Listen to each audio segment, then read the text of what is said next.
বিসমিল্লাহির রহমানির রহিম। Dear student, সবাইকে শুভেচ্ছা জানিয়ে শুরু করছি। এসএসসি অর্থাৎ নবম দশম শ্রেণীর সাধারণ গণিতের প্রথম অধ্যায় অর্থাৎ বাস্তব সংখ্যার আজকে 5 নম্বর লেকচার। গত লেকচারে আমি এই যে উদাহরণে √3 এবং 4 এর মধ্যে দুটি মূল সংখ্যা নির্ণয় করো এই আলোচনায় ছিলাম, এবং এই আলোচনা করতে গিয়ে √3 এর মান কিভাবে নির্ণয় করতে হয়, অর্থাৎ কোনো সংখ্যার বর্গমূল কিভাবে নির্ণয় করতে হয় এই বিষয়টা দেখিয়েছিলাম। সেই তখন এই √3 এবং 4 এর মধ্যে দুটি মূলদ সংখ্যা আমরা বের করতে পারি নাই। আজকে √3 এবং 4 এর মধ্যে দুটি অমূলদ সংখ্যা নির্ণয় করব। দুইটি অমূলদ সংখ্যা নির্ণয় করব। এর আগে আমরা বোঝার চেষ্টা করি, যেহেতু √3 এবং 4, √3 মানে কি? √3 মানে হচ্ছে 1.73205008 ডট ডট আর এমন কিছু, এবং 4 অর্থাৎ এই মান এবং 4 এর ভেতরে আমাদেরকে কি করতে হবে? দুটি মান।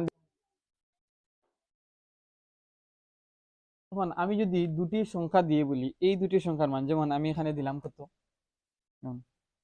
4 এবং 6, এই দুটি মান আমি দিলাম। বা আমি এইভাবেও যদি বলি যে 2 এবং 4 দুটি মান দিলাম, দিয়ে বললাম এই দুইটি মানের মাঝখানে 4 এবং 2 এর মাঝখানে দুইটি মান বের করো। তাহলে আমরা কি করব? আমরা গড় নেয়া তো আমরা জানি, যেমন গড় নেয়া যদি মনে করি, তাহলে 2 প্লাস 4 এই দুইটাকে যোগ করব। যেহেতু দুইটা যোগ করছি, তাহলে 2 দিয়ে ভাগ করব। দুইটা যোগ করছি, 2 দিয়ে ভাগ করব। ওনে 2 দিয়ে ভাগ করব, তাহলে কি হবে? যে 2 এবং 4 কত হলো? 6, 2 দিয়ে ভাগ করে যদি 3 হয়, তাহলে 3 একটি মান যেটা 2 এবং 4 এর মাঝখানে পড়ছে। তাহলে আমরা বলতে পারি 2 এবং 4 এর মাঝখানে কত আছে? 3 আছে। আমরা আরো একটি মান নির্ণয় করতে চাই, তাহলে কি করব? যে 2 এবং 4 এই দুইটি মানের, এই দুইটি মাঝখানের আরো একটি মান নিতে চাই, আরো একটি মান আমরা বের করতে চাই। তাহলে এই 4টাকে আমরা আরো একবার লিখবো। তাহলে আমরা এই 4টাকে আরো একবার লিখবো। তাহলে কয়টা লিখছি? একটা, দুইটা, তিনটা, তিনটা যোগ করছি, তাই কত হইল? 8, 10 বাই 3, 10/3, 10/3 মানে হচ্ছে কত? 3/3.10 কে যদি 3 দিয়ে ভাগ করি, 3.3333 এইরকম কিছু একটা হয়।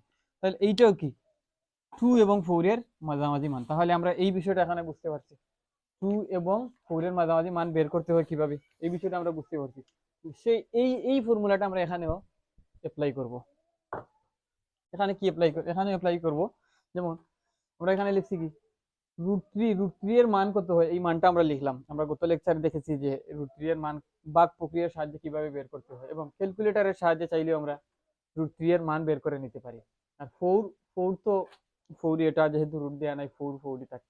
তাহলে 1.73205008 এবং 4 এর মাঝখানে দুইটি অমূলদ সংখ্যা আমরা নির্ণয় করবো। যেহেতু একটা অমূলদ সংখ্যা আছে, তাহলে আরো দুইটা অমূলদ সংখ্যা, এর বড় আবার 4 থেকে ছোট, এইরকম দুইটা অমূলদ সংখ্যা আমরা নির্ণয় করব। তাহলে এখন লিখতে পারি যে ধরি ধরি √3 এবং 4 এর 4 এর মধ্যে দুটি অমূলদ সংখ্যা, 4 এর মধ্যে দুইটি অমূলদ সংখ্যা সমান এ এবং এ ও বি, এ ও বি। সুতরাং এ সমান হবে কি? আমাদের √3 এর মানটা তো দেয়া আছে, তাহলে √3 এর মানটা আমি এখানে লিখব 1.73205008 dot dot dot dot plus, আর কত আছে? 4। এই 4 √3 এর মান লিখলাম এবং 4 লিখলাম। এই √3 এর মান এবং 4 কে যোগ করলাম, যেহেতু দুইটা যোগ করছি তাহলে এদের গড় নেব। 2 দ্বারা ভাগ করে যদি, তাহলে মানটা হয় 5.7373। তাহলে ভাগ করে যদি এমন হবে যে, এটাকে ভাগ করলে কত হবে? ভাগ করলে ক্যালকুলেটর তো নাই, তাহলে এইরকমই হয় যে 2 দিয়ে যদি 5 কে ভাগ করি 2.5,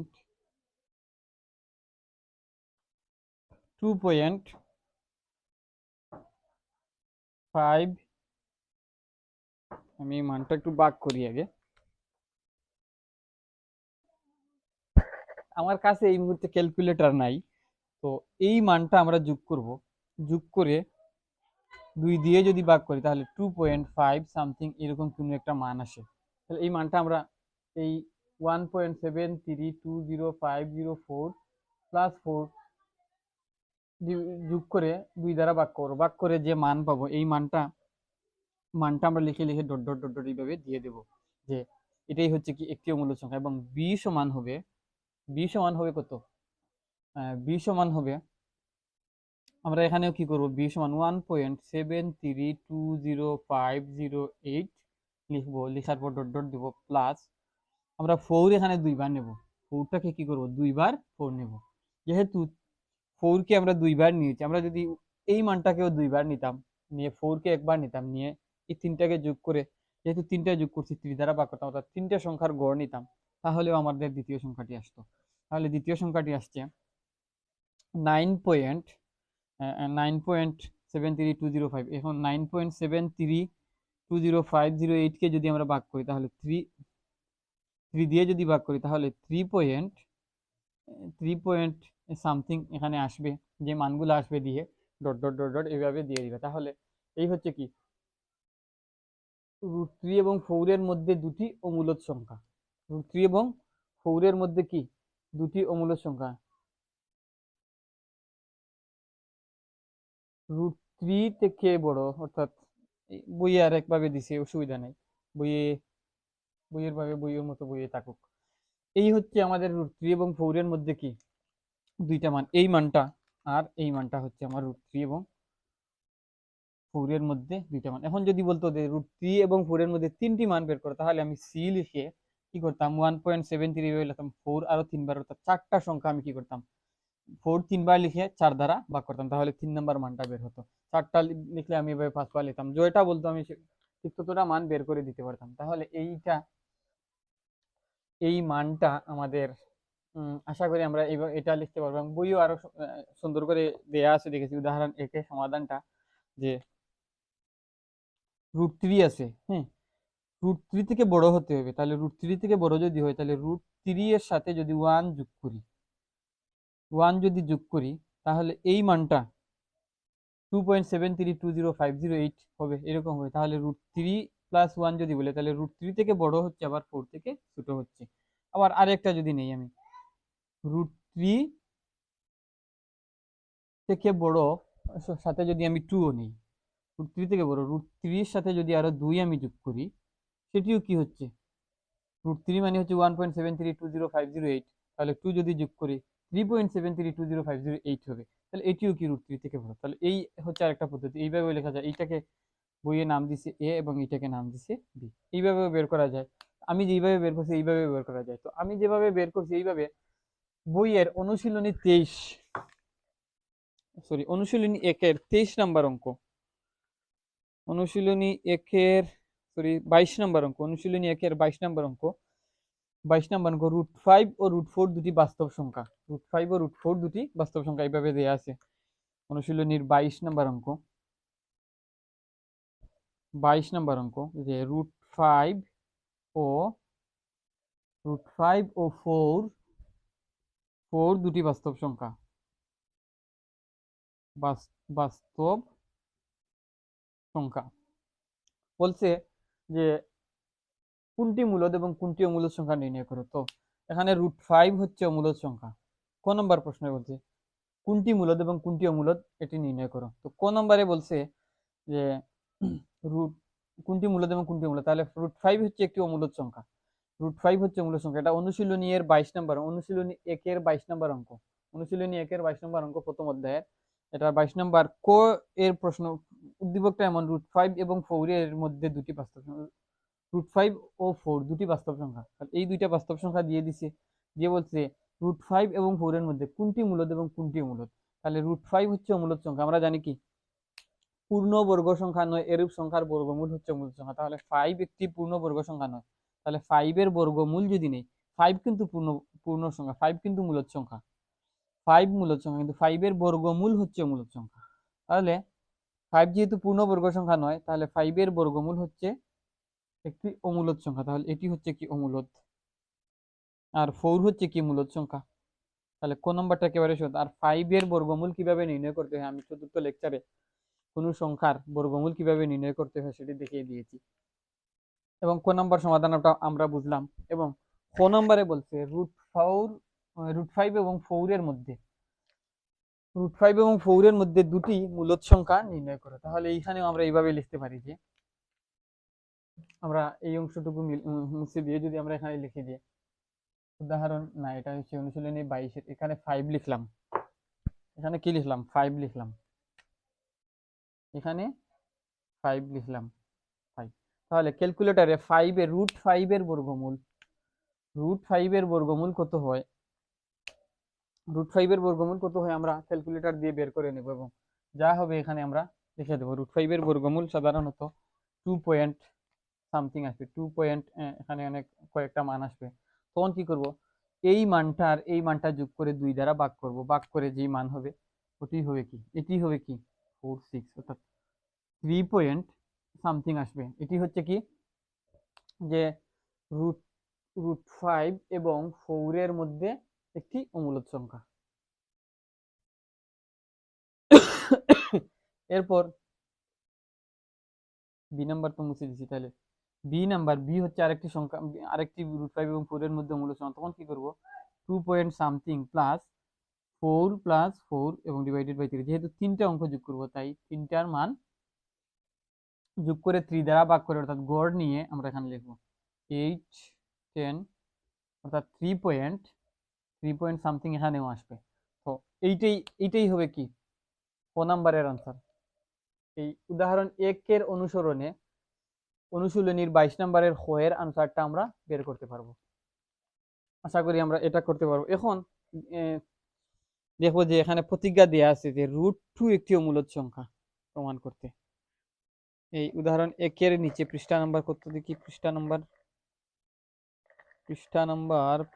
হচ্ছে কত, 4 নম্বর পৃষ্ঠায়, 4 নম্বর পৃষ্ঠায় এসে যে √2 একটি অমূলদ সংখ্যা এটি প্রমাণ করার জন্য, √2 একটি অমূলদ সংখ্যা এটি প্রমাণ করার জন্য। আচ্ছা, তার আগে আমি √5 একটি অমূলদ সংখ্যা অর্থাৎ অনুশীলনীর 22 এর ক এবং খ যেহেতু আমি বলে দিয়েছি, তাহলে গ নাম্বারটাকে আমি সলিউশন করে দিই। অর্থাৎ √5 হচ্ছে একটি অমূলদ সংখ্যা, √5 একটি অমূলদ সংখ্যা প্রমাণ করতে বলছে। যদি √5 অমূলদ সংখ্যা আমরা প্রমাণ করতে পারি, তাহলে √2 অমূলদ সংখ্যা আমরা প্রমাণ করতে পারবো। দেখি √5 প্রমাণ করো যে √5 একটি অমূলদ সংখ্যা। 22 এর অনুশীলনী 1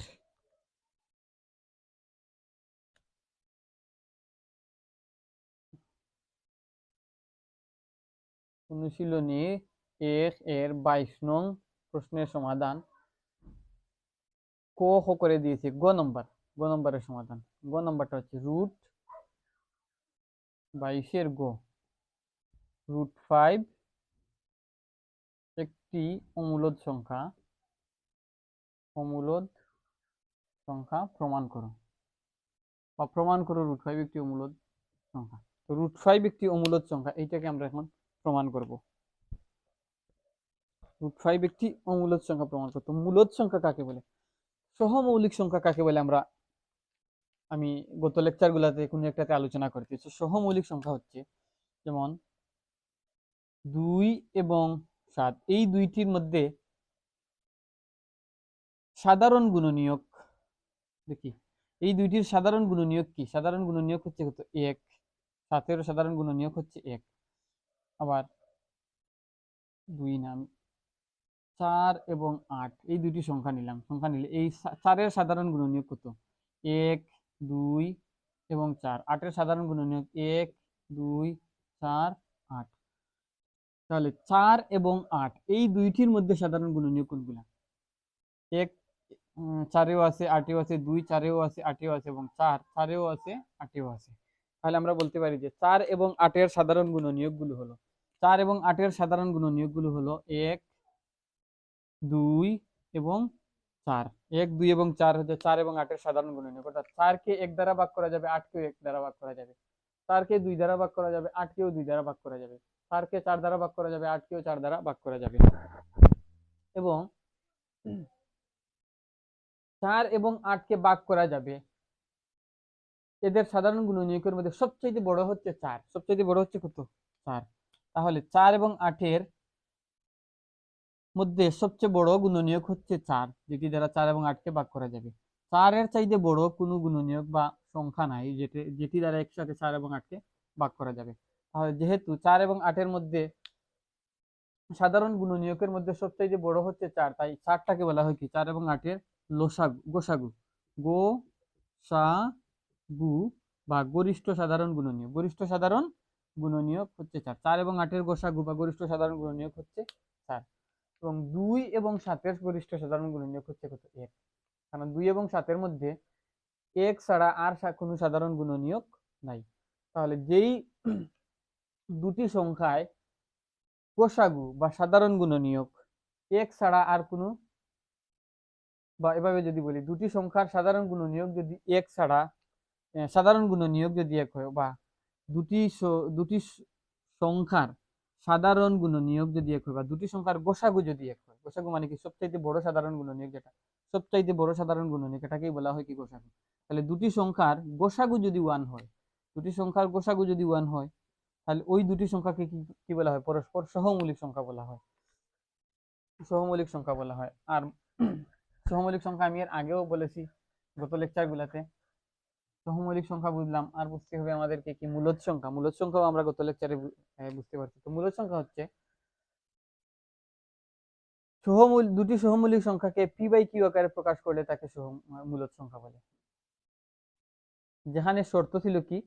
কিউ নট ইকুয়াল 0 হবে, কিউ এর মান নট ইকুয়াল 0 হবে। এমন যদি হয় তাহলে সেটা কি হবে? মূলদ সংখ্যা হবে। আমরা দেখি কিউ এর মান নট ইকুয়াল 0 হলে যেমন পি বাই কিউ আকারে প্রকাশ করা যাবে, এবং দুটি সহমৌলিক সংখ্যা হতে হবে। যেমন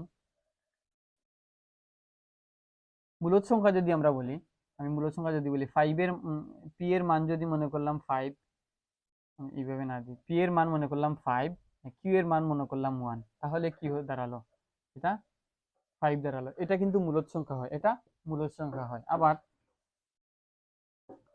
পি এর মান যদি মনে করো 5, কিউ এর মান দিলাম 2, তাহলে কি হয়? তাহলে হয় যে 5 কে যদি আমরা 2 দ্বারা ভাগ করি তাহলে 2.5 হয়। এইখানে কিন্তু এইখানে যদি আমি লক্ষ্য করি যে কিউ ইকুয়াল 1, আর এইখানে লক্ষ্য করে দেখা যায় কিউ নট ইকুয়াল 1। এই যে কিউ ইকুয়াল 1 আর কিউ নট ইকুয়াল 1, এই বিষয়টা দ্বারা কি বোঝায়? পি বাই কিউ আকারে প্রকাশ করা যাবে যেখানে কিউ নট ইকুয়াল 0। মূলদ সংখ্যা হতে হলে কিউ এর মান 0 হওয়া চলবে না, 1 হয়ে যদি তাহলে অসুবিধা নেই, 1 হতে হবে বা 1 এর চাইতে অন্য কোনো মান হলে চলবে, সমস্যা নেই। যেখানে কিউ 1 যদি হয় তাহলে আমরা কি পাই? কিউ এর মান 1 হলে আমরা কি পাই? পূর্ণ সংখ্যা পাই। 1 মানে কি? পূর্ণ সংখ্যা বা স্বাভাবিক সংখ্যা পাই। আমরা পূর্ণ সংখ্যা দিলাম, এটা হচ্ছে কি? পূর্ণ সংখ্যা পেলাম। কিউ এর মান 1 হলে পি বাই কিউ আকারে লেখা যায়, কিন্তু কিউ এর মান 1 হলে যে মূলদ সংখ্যাটি পাবো এটি হচ্ছে কি? পূর্ণ সংখ্যা। আবার কিউ এর মান যদি নট ইকুয়াল 1 না দিয়ে বলি আমরা যে গ্রেটার দেন 1, কিউ এর মান কি হয়েছে? গ্রেটার দেন 1 হয়েছে। কিউ এর মান যদি 1 হয় তাহলে আমরা মূলদ সংখ্যা পাই, কিন্তু এটি হয় পূর্ণ সংখ্যা। আবার কিউ এর মান যদি 1 ছাড়া 1 এর চাইতে বেশি হয়, 1 এর চাইতে বড় হয়, তাহলে কি পাই? মূলদ সংখ্যা পাই, কিন্তু একটি কি হয়? দশমিক সংখ্যা হয়। একটি কি? দশমিক সংখ্যা পাই বা ভগ্নাংশ সংখ্যা পাই। তো কিউ এর মান 1 ছাড়া অন্য কিছু হলে, যেমন 1 ছাড়া 2, 1 এর চাইতে বড় 2 হইছে, যদি এখানে 3 হইতো তাহলে 3 যদি হইতো, এখানে যদি 3 হইতো তাহলে কি হইতো?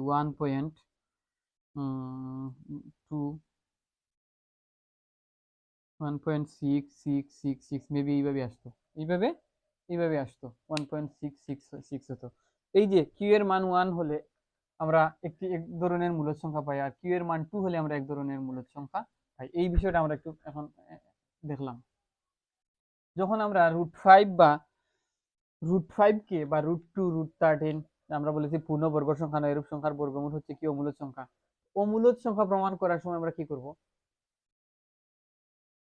মূলদ সংখ্যার শর্তের সাথে যে কিউ গ্রেটার দেন 1 নেব, অর্থাৎ কিউ এর মান 1 এর থেকে বড় হবে, এই শর্ত সাপেক্ষে আমরা এই অমূলদ সংখ্যাটাকে কি করব? প্রমাণ করব। কিউ এর মান কি হবে? গ্রেটার দেন 1, 1 এর থেকে বড় হবে, এই শর্তের সাপেক্ষে আমরা মূলদ সংখ্যা প্রমাণ করব। তো দেখি মূলদ সংখ্যা হওয়ার জন্য আমাদের শর্তটা কি? দুটি সহমৌলিক সংখ্যা হতে হবে এবং সহমৌলিক সংখ্যা p/q আকারে লেখা যাবে, এই শর্ত ফিল আপ করতে হবে। এখন দেখি √5টাকে আমরা p/q আকারে লিখতে পারি কিনা।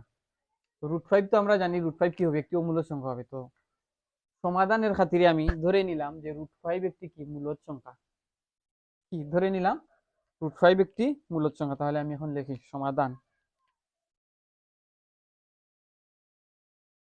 সমাধান ধরি √5 একটি, আমি এবারে শুরু থেকে লিখি, √5 একটি মূলদ সংখ্যা। √5 একটি মূলদ সংখ্যা, আমি ধরে নিয়েছি যে √5 একটি মূলদ সংখ্যা। √5 একটি মূলদ সংখ্যা হলে একে √5 একটি মূলদ সংখ্যা হলে একে p/q আকারে √5 ধরি √5 একটি মূলদ সংখ্যা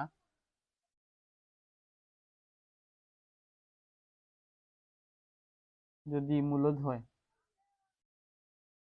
মূলদ সংখ্যা হলে ধরি, এটা এখানে আর লিখলাম না, যে √5 একটি মূলদ সংখ্যা হলে একে p/q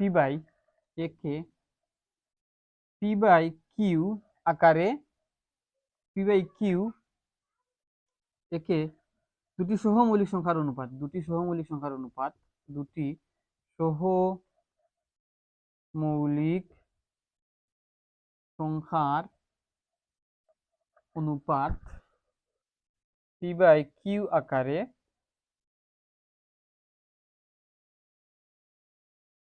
লেখা যাবে, যেখানে কিউ এর মান কত হবে? 1 থেকে বড় হবে। যেখানে কিউ এর মান বড় হবে কি 1 থেকে, যেখানে কিউ গ্রেটার দেন 1 হবে, p/q আকারে লেখা যাবে, এবং যেখানে কিউ এর মান গ্রেটার দেন 1 হবে। এখন ধরি, তাহলে আমরা কিভাবে এখন লিখতে পারি না, ধরি √5 ইকুয়াল p/q। √5 কে আমি কি ধরছি? মূলদ সংখ্যা ধরছি। যদি √5 কে আমি মূলদ সংখ্যা ধরি তাহলে p/q আকারে লেখা যাবে। এখন ফাইনালি যদি √5 কে আমি p/q আকারে দেখাতে পারি যে p/q আকারে √5 কে লেখা যায়, তাহলে আমি বলবো √5 একটি মূলদ সংখ্যা। আর যদি p/q আকারে লেখা না যায় বা p/q আকারে দেখাতে না পারি, তো p/q আকারে লেখা যাচ্ছে না √5 কে, তাহলে আমরা বলবো কি এটি মূলদ সংখ্যা নয়, একটি অমূলদ সংখ্যা। তাহলে আমি অঙ্কের খাতিরে এখন ধরে নিয়েছি √5 ইকুয়াল p/q। √5 equal p/q। এখন উভয় পক্ষকে বর্গ করব, উভয় পক্ষকে বর্গ করে আমি এখানে লিখি উভয় পক্ষকে বর্গ করে আমি স্কোয়ারটাকে রুটটাকে উঠাতে চাই। উভয় পক্ষে বর্গ করে, উভয় পক্ষে বর্গ করলাম, বর্গ করলে √5 কে যদি আমি বর্গ করি, √5 স্কোয়ার মান কি হবে? p²q², তাহলে √r স্কোয়ারে কি হয়? কাটা যায়। তাহলে √5 এবং √5 equal, sorry 5 equal p²/q², 5 equal p²/q², এটা লিখলাম, এটাকে গোছালো করে ফেললাম। তাহলে বর্গ করলে কি দাঁড়ায়? 5 ইকুয়াল p²/q², 5 ইকুয়াল p²/q²। এখন উভয় পক্ষে আমি আবার কিউ দ্বারা কি করব? গুণ করব। উভয় পক্ষে কিউ দ্বারা গুণ করব, আবার উভয় পক্ষে কিউ দ্বারা গুণ করে, উভয় পক্ষে কিউ দ্বারা গুণ করে, উভয় পক্ষে কিউ দ্বারা গুণ করে, উভয় পক্ষে কিউ দ্বারা যদি আমরা গুণ করি তাহলে কি হবে? 5q সমান পি স্কোয়ার বাই, এখানে কিউ দ্বারা কি হবে? গুণ হবে। আমি ডট গুণ দিই, কিউ দ্বারা গুণ। কি নিচের অংশটুকু দেখা যাচ্ছে কিনা? দেখা যাচ্ছে, নিচের অংশ দেখা যাচ্ছে। এখন এখন যদি আমি লিখি পরের অংশটুকু, তাহলে 5q সমান পি স্কোয়ার, কিউ উপরে একটা কিউ নিচে দুইটা কিউ, তাহলে একটা কিউ থাকে, কাটাকাটি গিয়ে কি একটা কিউ থাকে। হ্যাঁ, আমরা লিখলাম 5q equal P square by Q. এখন এখানে কিউ আমরা প্রথমে কি বলছি?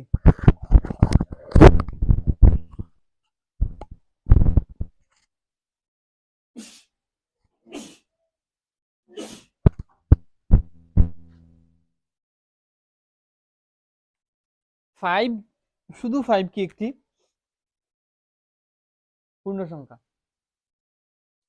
5 কি একটি পূর্ণ সংখ্যা? আর কিউ কিউ হচ্ছে কি? কিউ একটি পূর্ণ সংখ্যা। কিভাবে কিউ একটি পূর্ণ সংখ্যা? কি পূর্ণ সংখ্যা? আমরা বলছিলাম কি যে পি বাই কিউ, যখন আমরা শুরুতে ছিলাম, পি বাই কিউ কি দুটি সহমৌলিক সংখ্যা। এদেরকে, এই পি বাই কিউ কে যদি সহমৌলিক সংখ্যার অনুপাত আকারে লিখতে পারি, এবার সহমৌলিক সংখ্যা এবং দুটাকে যদি অনুপাত আকারে লিখতে পারি, সেটি হবে কি? মূলদ সংখ্যা। তাহলে ওই শর্তের সাপেক্ষে পি একটি পূর্ণ সংখ্যা, কিউ একটি পূর্ণ সংখ্যা। তাহলে 5 পূর্ণ সংখ্যা, কিউ পূর্ণ সংখ্যা। তাহলে এই যে এখানে 5q, আমরা বলতে পারি কি 5q একটি পূর্ণ সংখ্যা। 5q, এখানে আমরা একটু লিখে সুন্দর করে, এখানে 5q একটি পূর্ণ সংখ্যা। 5q একটি কি? পূর্ণ সংখ্যা। 5q একটি পূর্ণ সংখ্যা। কিন্তু পি স্কোয়ার বাই কিউ এই অংশটুকু, এটি কিন্তু পূর্ণ সংখ্যা। কিন্তু পি স্কোয়ার বাই কিউ এই অংশটুকু পূর্ণ সংখ্যা নয়। কিন্তু আমরা এখানেই লিখি, কিন্তু পি স্কোয়ার বাই কিউ পূর্ণ সংখ্যা নয়। পূর্ণ সংখ্যা নয়, পূর্ণ সংখ্যা নয়। পি স্কোয়ার বাই কিউ পূর্ণ সংখ্যা নয়। এখন পি স্কোয়ার বাই কিউ কেন পূর্ণবর্গ সংখ্যা নয়? আমি ইতিহাসটুকু এখানে লিখে দিই আগে, যে কারণ দুটি সহমৌলিক সংখ্যাকে, দুটি সহমৌলিক সংখ্যার একটিকে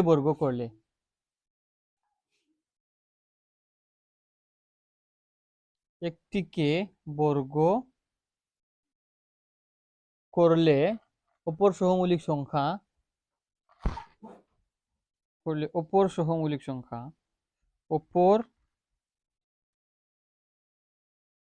সহমৌলিক সংখ্যা যা 1 থেকে বড়,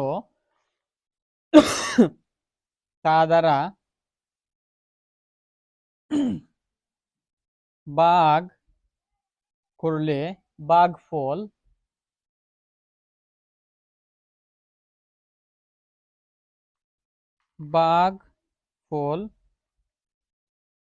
পূর্ণ সংখ্যা পাওয়া যায় না। পূর্ণ সংখ্যা পাওয়া যায় না। এই কথাটার অর্থ কি? এই কথার অর্থ হচ্ছে পি এবং কিউ এই দুইটা তো সহমৌলিক সংখ্যা, এবং পিও পূর্ণ সংখ্যা, কিউ পূর্ণ সংখ্যা। তাহলে পিও পূর্ণ সংখ্যা, কিউ পূর্ণ সংখ্যা, দুইটাই হচ্ছে কি? পূর্ণ সংখ্যা। দুইটা পূর্ণ সংখ্যা যদি থাকে, এবং দুইটা পূর্ণ সংখ্যা একই সাথে দুইটা কি? সহমৌলিক সংখ্যা। দুইটা পূর্ণ সংখ্যা এবং পিও কিউ দুইটি সহমৌলিক সংখ্যা, এবং দুটি সহমৌলিক সংখ্যার মধ্যে একটিকে যদি বর্গ করা হয়, এবং একটিকে বর্গ করে অপর সংখ্যাটি দিয়ে যদি ভাগ করা হয়, আর অপর সংখ্যাটি যদি আবার 1 থেকে সহমৌলিক, তো অবশ্যই এক থেকে বড় হয়, তাহলে ওই সংখ্যাটি দিয়ে যদি বর্গকৃত সংখ্যা, অপর সহমৌলিক বর্গকৃত সংখ্যাটিকে ভাগ করা হয়, তাহলে ভাগশেষ পূর্ণ সংখ্যা আসে না, দশমিক সংখ্যা আসে। এটা কিভাবে? আমি একটু প্রমাণ দিই। প্রমাণটা হচ্ছে এখানে আমি এই অংশ উপরের এই অংশটুকু আমি মুছে দিই, উপরের এই অংশটুকু আমি মুছে দিয়ে এখানে দেখাই। যেমন দুটি সমমৌলিক সংখ্যা আমি এখানে ধরে নেই, একটি ধরলাম কত 2, একটি 3 ধরলাম, আরেকটি কত ধরলাম, আরেকটি ধরলাম 2, একটি ধরলাম 3 আর একটি ধরলাম 2। তাহলে এইটা সমান কি, 3 সমান কি পি, 3 সমান পি। আচ্ছা পি এবং কিউ দুটি পি সমান 3, কিউ সমান কত ধরলাম 2 ধরলাম।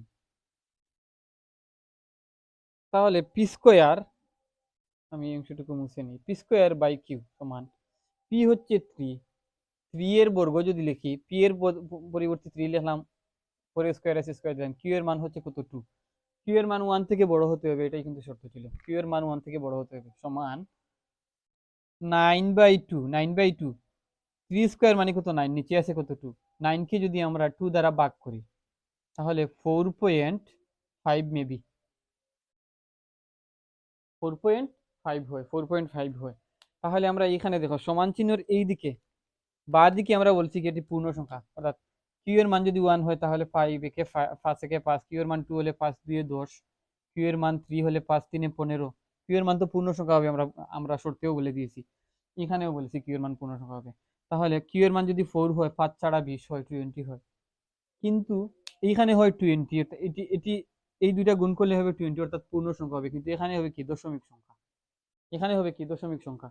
আমি কিউ এর পি এর মান 3 লিখছি, এখানে যদি আমি 4ও লিখি, কিউ এর মান 4 যদি বসাই তাহলে 16 16 কত লিখলাম,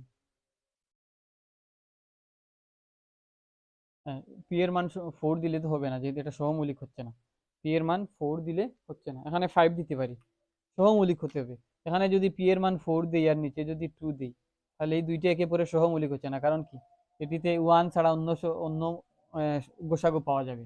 তাহলে এখানে দিলাম আমি 5, এখানে দিলাম কত 2ও দিতে পারি, সমস্যা নাই, বা এখন আমি 3ও দিতে পারি, সহমৌলিক হতে হবে, কিন্তু সহমৌলিক হতে হবে। তাহলে 25 কে যদি আমরা 3 দ্বারা ভাগ করি, 25 কে যদি আমরা 3 দ্বারা ভাগ করি তাহলে 3 8 24.1 থাকে 8.6666, অর্থাৎ দশমিক মান পাবো, দশমিক মান পাবো। তাহলে এই অংশ সমান এই অংশ হচ্ছে না, 5q সমান পি স্কোয়ার বাই কিউ কখনোই কি সমান হতে পারে না, যেহেতু এটি হচ্ছে পূর্ণ সংখ্যা আর এটি হচ্ছে কি দশমিক সংখ্যা। পূর্ণ সংখ্যা আর দশমিক সংখ্যা, পূর্ণ সংখ্যার দশমিক সংখ্যা কখনো সমান হতে পারে না, কখনো কি যে 5 সমান 5.3 হবে, 5 এবং 5.3 কখনোই সমান নয়, 4 এবং 6.5 কখনো সমান নয়, এই বিষয়টা বুঝতে হবে। পূর্ণ সংখ্যা আর দশমিক সংখ্যা, পূর্ণ সংখ্যা আর দশমিক সংখ্যা কখনোই সমান হতে পারে না, তাহলে এই দুইটা অংশ কি সমান নয়। তাহলে আমরা কি দেখলাম ফাইনালি,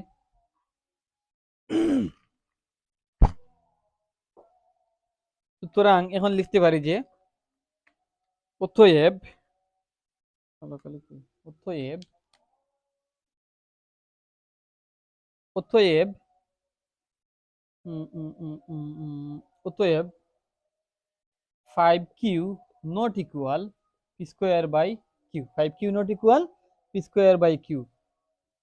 সুতরাং 5, এই কিউটাকে এখন আমি ওইদিকে পাঠিয়ে দেবো, 5 not equal p square by q square, এই কিউটা যখন এদিকে আছে ওইদিকে গেলে কি হবে, নিচে গিয়ে কিউ এর সাথে গুণ হবে।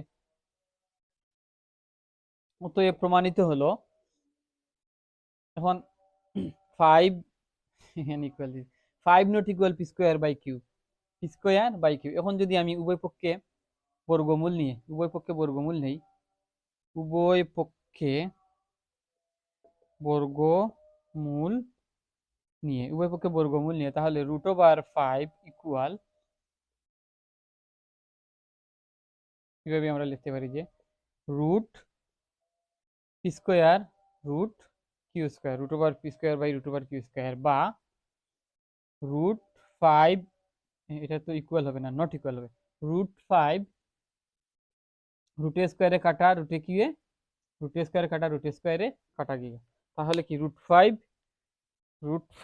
ইকুয়াল পি বাই কিউ হবে না, √5 not equal P by Q, √5 not equal P by Q. অতএব যেহেতু √5 নট ইকুয়াল p/q, √5 কি আমরা p/q অর্থাৎ দুটি সহমৌলিক সংখ্যার অনুপাত আকারে কি করতে পারিনি, লিখতে পারিনি। অতএব √5 হবে কি একটি অমূলদ সংখ্যা। অতএব √5 একটি অমূলদ সংখ্যা। তাহলে এখন ফাইনালি আমরা লিখতে পারি অতএব √5 একটি অমূলদ সংখ্যা প্রমাণিত। √5 একটি অমূলদ সংখ্যা প্রমাণিত। এখন √5 যেহেতু অমূলদ সংখ্যা প্রমাণ করে ফেলছি, তাহলে আমরা √2 একটি অমূলদ সংখ্যা এই বিষয়টা প্রমাণ করতে পারবো। কারণ আমরা যেই জায়গায় √5টাকে ইউজ করছি, এখানে আমরা শুধু √2টা লিখে দেবো। কারণ তো √5 ছিল, আমরা √2 যদি বলে, তাহলে আমরা এই 5 এর জায়গায় কি করবো, √2 দিয়ে দেবো। যদি বলে √13, তাহলে √2 এর জায়গায় বা √5 এর জায়গায় √13টা দিয়ে দেবো। তাহলে প্রত্যেকটা জায়গায় এখানে কি হবে, এই পূর্বের অংশটুকু আমি মুছে দিই, তাহলে এখানে কত হবে, √2 হবে, 2 বললে 2 হবে, 13 বললে 13 হবে।